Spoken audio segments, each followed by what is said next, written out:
Digital gramophone makes no sense.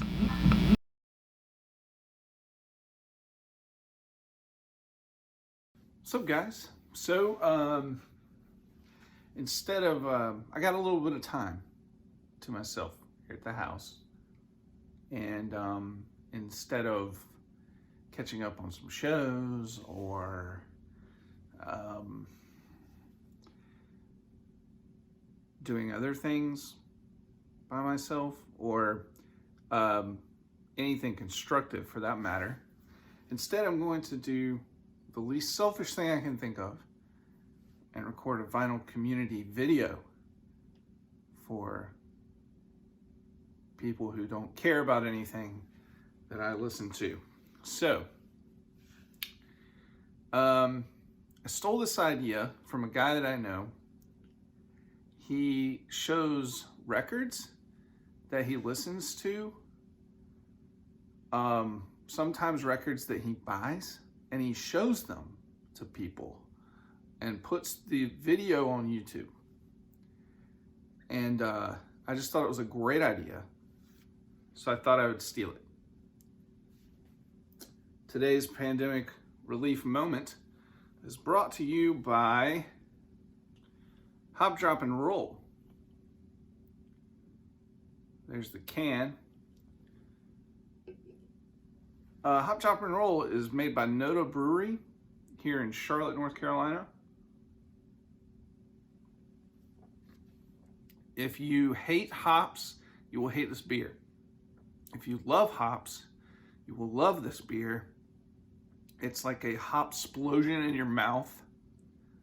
And it's also weirdly easy to drink. And if it's especially cold, very nice on a summer's day, which we don't have here today in Charlotte. It's like 50 something degrees in May. The fuck? Anyway. So these are some recent pickups, all that have come out this year. So kind of a 2020 releases video. Let me get the two big ones out of the way first. First one is Pearl Jam's Giga Time. Now, when I was in high school, when I was a teenager, probably starting around the time I was like 13 or so, up until, college, but more as a teenager through high school, I was a huge Pearl Jam fan. Obsessed with them. As time went on, I kind of put them behind me, especially through the 2000s. But in recent years, I've kind of gone back and revisited their catalog, and I don't know. I think Pearl Jam's a good band, and I think they get kind of a bad rap from a lot of people. Guilty by association with the grunge movement, or fad, or whatever it was. If you take Pearl Jam just for what they are, which is a pretty good hard rock band, I like them. I wasn't really a big fan of either of their two albums that came out before this. But this one I decided to give a chance because I was reading good things about it. Some advanced reviews. They did really good PR on it. Those advanced reviews are really PR, let's just be real. But it's really good. Side A is one of the best sides of a record that they've ever put together, in my opinion. The first 4 tracks on this album are fantastic. The first 3 are really fantastic. The 4th one's pretty good, but it closes out a solid side A. So Whoever Said's the first track, Super Blood Wolf Moon, and Dance to the Clairvoyance were 2 of the advanced tracks that came out before the release. And Super Blood Wolf Moon is great. And Dance to the Clairvoyance kind of has this kind of post-punk kind of almost Talking Heads kind of feel to it. And then the B-side has like a couple of slower down-tempo songs. One of them is like, what is it called? 7 O'Clock. It's a good one. It kind of sounds like, not kind of, it sounds a lot like Ordinary World by Duran Duran. Then the two last songs on side B are more kind of rockin' tunes. They're a little bit more forgettable than the first 4. And then side C is, again, all just kind of more down-tempo, kind of slower songs. But now that I've spent some more time with them, they're growing on me and are some really nice tunes. There's some really cool things happening in there, and it's kind of like a collective effort from the band. You know, for Pearl Jam, this is a fairly experimental album. So yeah, I think this is good. Return to form, you know, depends on what return to form you prefer. I mean, they've been at it so long. There's so many people that have their own preference on eras. I thought about doing a Pearl Jam ranking video, but then I thought it might attract a lot of traffic that is just not wanted. But I thought it might be interesting, you know, from somebody that's not a huge, avid, like, fanboy of Pearl Jam, but yet has a history with them, to kind of analyze their discography as a whole. It might surprise some people what my thoughts were. But yeah, anyway. Okay, the second one is another pretty big band. Not as big as those guys, but fairly successful record sales. That's the Strokes, and it's the new Abnormal. Now, Randall Weaver, my buddy Randy, did already talked about this one. I'm sure some other folks have, and I haven't seen their videos, sorry. But he did a fantastic job talking about it, so I'm not going to spend a ton of time on it. The one thing I will tell is a little anecdote about when I picked this up and came home with it. I stared at it for an hour, turning it around, looking at it. How the fuck do I get into this thing? It's like a plastic sleeve, clear plastic sleeve, and the type around it, for those of you that don't know, it's a cling. So it's like a cling that opens. And I could not figure that out to save my life. I had to literally try and find an unboxing video online to open it, because I was afraid that I was gonna rip something or tear something. Like, there's a seam here that's clearly glued. And for a moment I was like, do I really have to take that? Is that what?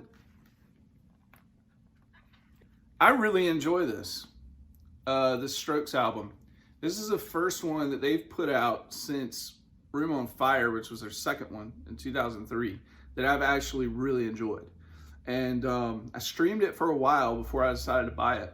Rick Rubin's the producer, and he pretty much saves the day. And kind of, to paraphrase some things that I've read, really kind of kept the band in line, kind of kept them focused on a sound, and the results are very successful. It's 9 songs, and every song is good. It sounds like the Strokes, but then there are some things that they are experimenting with, some sounds they're experimenting with. This actually would have been the perfect record to come after Room on Fire, because it's some of that same kind of garagey sound, but it's very kind of like new wavy. The song Bad Decisions is extremely new wavy, so much so that they had to give Billy Idol songwriting credits because it's so similar to Dancing With Myself. And then the following song, the closer to side A, Eternal Summer, actually that one kind of is a good bit different, is kind of the one standout track, but it still fits. But it kind of sounds like a Wall era Pink Floyd. Yeah, I mean, I don't know, it's cool. This is a great record. This is a great record. This is an album by Waxahatchee. the name of which artist, musician Katie Crutchfield records under. The album's called St. Cloud. I can't remember how many this is. Maybe her 5th album, I believe. Her last one came out 2017. I was a big fan of that one. With her discography, I've become a bigger fan with each release. And this one and the last one in particular, very good. Just kind of indie rock, 90s, kind of inspired indie rock.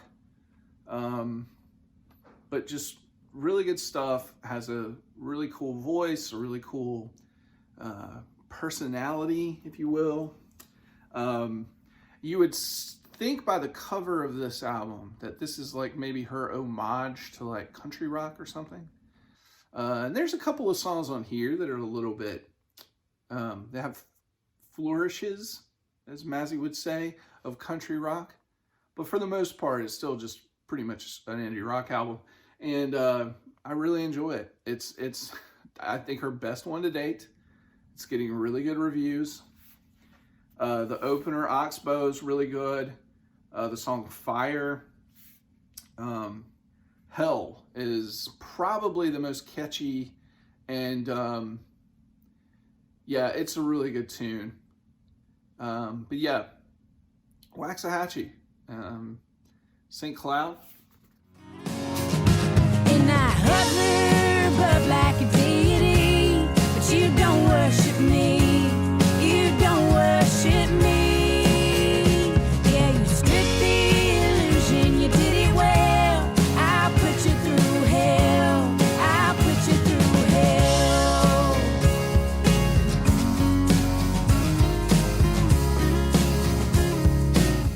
Okay, the next album is the third album.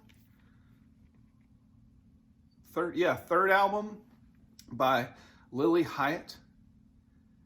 Her last album also came out in 2017. It was one of my favorite albums of that year. Her first album was kind of Americana-esque kind of venture. The second one definitely got a little bit more rock and roll.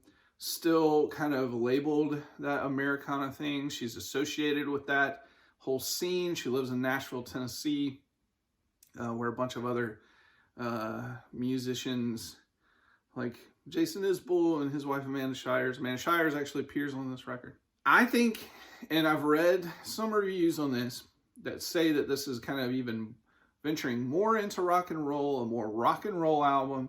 It's not any more of a rock and roll album than the last one was. The last one was a very rock and roll album. If anything, it's kind of more of the same as the last album, and in my opinion, that's fine. I'm good with that. I'll give you one more album of more of the same, especially if I loved the previous one as much as I loved that album. It's called Trinity Lane. But this one is Walking Proof, which I think is a cool title. Lily Hyatt is John Hyatt's daughter. But yeah, this is just, kind of heartland / southern rock and roll, Tom Petty, kind of bar band kind of sound, if you will. Comes on this really nifty see-through cyan colored vinyl. Nifty cyan. I think that was what was on the hype sticker. Lanes of this city, so small and pretty, you couldn't pump her up with some kind of drug. Her arms were open, wide-eyed and hoping somebody could give her that kind of love.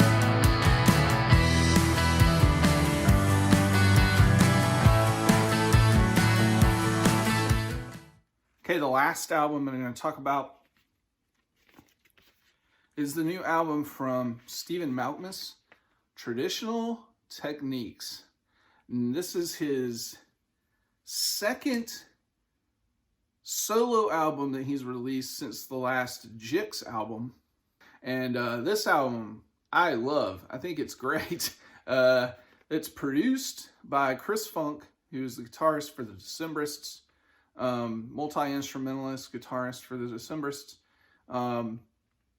Malkmus obviously on guitar and lead vocals and songwriter. Some of the other guests on here, Matt Sweeney, who's a guitarist, singer, mostly known as a session guy or an accompanist of other folks. I think he's most well known for his work with Bonnie Prince Billy, with Will Oldham. At least in my world, he's most known for that. And this is my video, so.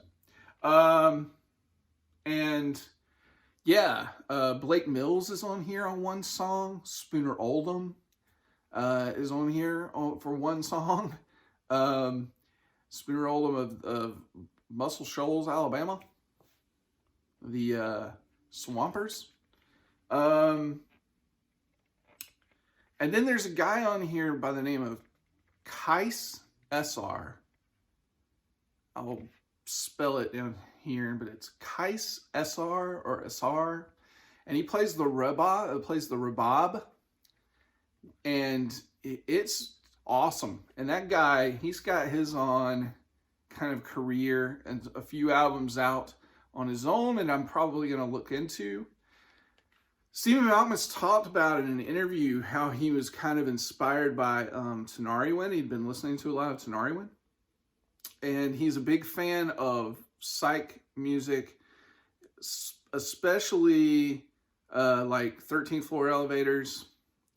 And where he is really kind of like the main lead guitarist in the Jix, he actually really steps back on this album and lets the other players shine. Like he lets Sweeney shine and Kais SR shine and Chris Funk. He kind of lets those guys be the focus, at least as far as the playing and the solos are concerned. Yeah, I've said that it's kind of an homage to psych rock, and he's a big fan of it, but it's not like Tame Impala or anything.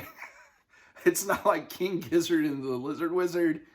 For you guys that aren't familiar with Malkmus, if you are familiar with Malkmus, then you already know what I'm saying, and like you're just probably not gonna like. I'm not gonna recommend this for everybody. Sorry, but it's still I think it's very cool. But I'm also a big fan. So if you're a fan of Malkmus and you haven't really decided what to do with this one, get it. I think you'll like it a lot.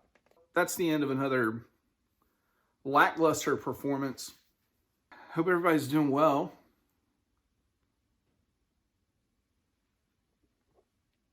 As America reopens.